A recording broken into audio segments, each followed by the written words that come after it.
Pernah tak anda fikir macam mana kita tahu rupa benda yang kita tak boleh nampak langsung terlalu kecil? Hari ini, jom kita bina atom sama-sama, satu persatu, ikut jejak langkah saintis-saintis hebat ni. Memang satu perjalanan yang menakjubkan. Jadi itulah soalannya kan, macam mana kita nak nampak benda yang mustahil untuk dilihat? Inilah cabaran paling besar yang saintis hadapi berzaman-zaman.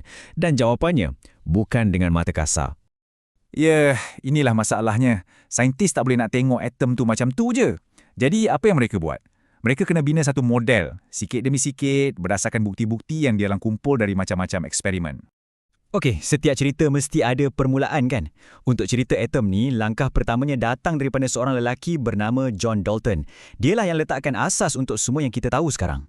Awal tahun 1800-an, Dalton datang dengan satu idea yang wow, memang revolusioner masa tu. Dia kata, semua benda kat sekeliling kita ni terdiri daripada zarah-zarah kecil yang padu, macam guli, dan tak boleh dipecahkan lagi. Mungkin sekarang kita rasa, simple je. Tapi percayalah, idea ni yang ubah cara kita pandang alam semesta. Jadi, pendek katanya, inilah teori Dalton. Semua benda dibuat dari atom. Atom ni macam bebola padu. Dan semua atom untuk satu unsur yang sama, contohnya emas, semuanya serupa.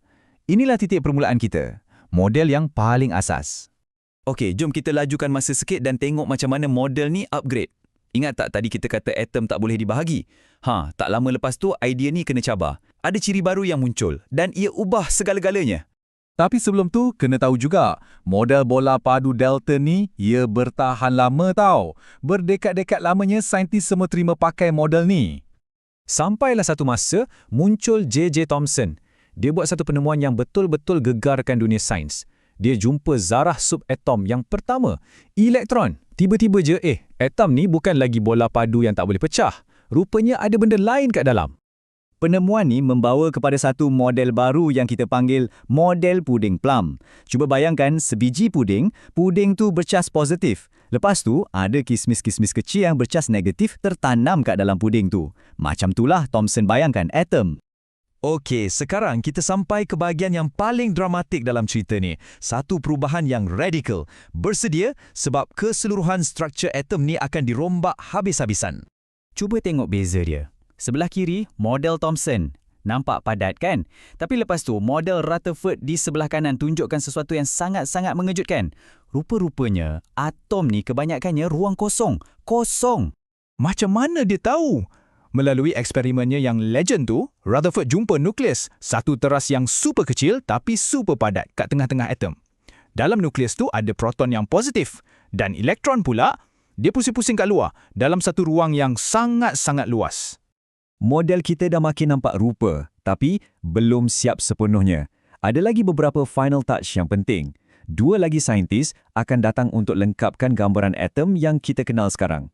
Lepas Rutherford, datang pula Niels Bohr. Dia ni macam kemaskan sikit model Rutherford yang nampak bersepah tu. Bohr kata, elektron ni bukan pusing-pusing sesuka hati. Sebaliknya, dia bergerak ikut laluan-laluan tetap di sekeliling nukleus. Macam planet-planet pusing keliling matahari. Laluan ni kita panggil petala. Dan akhirnya, kepingan puzzle yang terakhir diletakkan oleh James Chadwick. Dia jumpa neutron, satu zarah yang tak ada cas yang duduk senyap-senyap dalam nukleus sekali dengan proton. Nah, dengan penemuan ni, lengkaplah model atom moden kita. Jadi sekarang semua komponen dah ada, jom kita pecahkan anatomi atom ni supaya senang faham. Okey, jadual ni rumuskan semua benda. Tengok proton dan neutron dua-dua duduk dalam nukleus. Jisim dia kita anggap satu, tapi elektron yang pusing-pusing kat luar tu, jisim dia kecil sangat sampai kita boleh abaikan dia dekat-dekat sifar.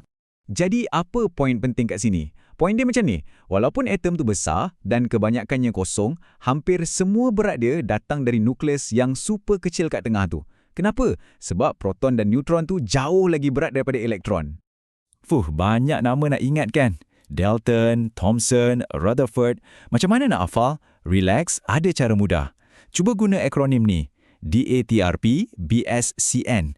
DA untuk atom Dalton, TA untuk elektron Thomson, RP untuk proton Rutherford, BS untuk petala Bohr atau Bohr-Shells, dan CN untuk neutron Chadwick. Senang kan? Cara pantas nak ingat sejarah ni? Kalau kita fikir balik, perjalanan dari sebiji berbola padu sampai ke model yang kita ada sekarang ni berlaku dalam masa yang sangat singkat. Cuma lebih 100 tahun je. Cepat gila kan? Ia buat kita terfikir, agaknya, apa lagi penemuan besar yang akan datang? Apa lagi yang kita akan jumpa yang akan ubah lagi sekali cara kita faham alam semesta ni?